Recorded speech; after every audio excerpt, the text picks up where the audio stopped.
Olá! No vídeo anterior nós estudamos o princípio da boa-fé, que você encontra no artigo 5º do novo Código de Processo Civil.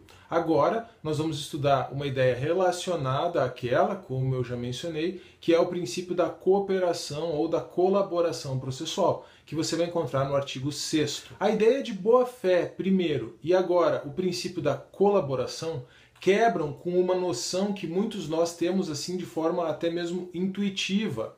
A ideia de que uma parte pode agir no processo de forma egoísta, fazendo de tudo para que o seu direito seja reconhecido. Até mesmo se esse direito não existe, né? Ela pode fazer de tudo para que ele seja reconhecido. Na verdade, as coisas não são assim. O princípio da boa-fé e o princípio da colaboração nos dizem que as coisas não são assim. E seria muito bom se muitos advogados por aí compreendessem isso. Mas nós temos que entender bem em que medida se dá esse dever de cooperação.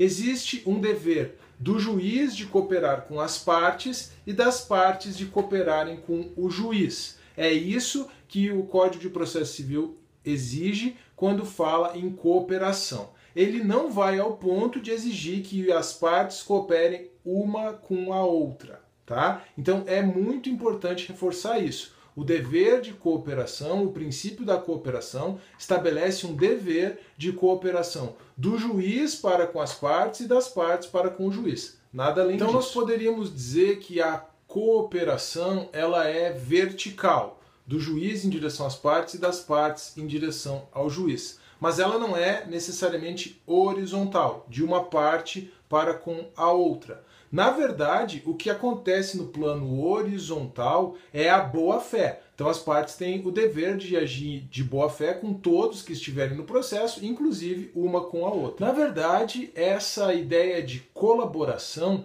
é uma mudança de paradigma, uma mudança na forma como você vê as coisas. Antigamente, o juiz era visto como um sujeito distante das partes, quase como alguém que fica botando obstáculos e vendo dificuldades o tempo todo para que o processo não vá para frente. Hoje, se compreende que o juiz tem o dever de colaborar com as partes. E daí vem uma outra ideia muito importante, que o juiz tem o dever de dialogar com as partes. Então, aí começa a se falar em processo dialógico, dever de diálogo, dever de dialogar. Nós podemos dizer então que o princípio da cooperação implica um dever do juiz de dialogar com as partes. Aliás, essa perspectiva de diálogo é exatamente a forma como se compreende o princípio do contraditório hoje em dia. E o contraditório vai ser o assunto do nosso próximo vídeo da série de processo civil.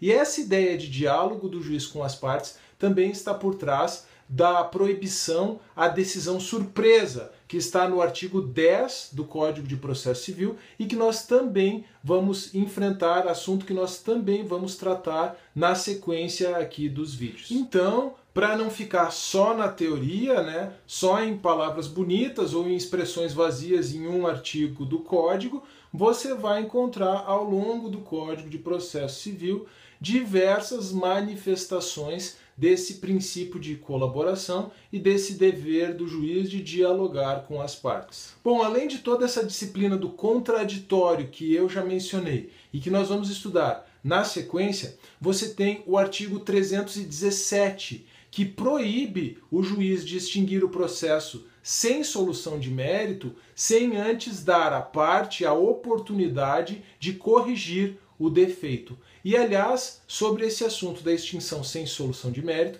nós já temos um vídeo aqui no canal, eu vou deixar o link para ele aqui na descrição. Agora, se nós formos para a fase instrutória, também existe um vídeo sobre as fases processuais aqui no canal, vou deixar na descrição.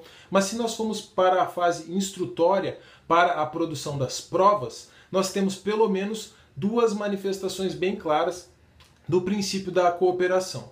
A primeira é que o juiz pode determinar a produção de uma prova de ofício, quer dizer, por vontade própria, mesmo que essa prova não tenha sido requerida pelas partes.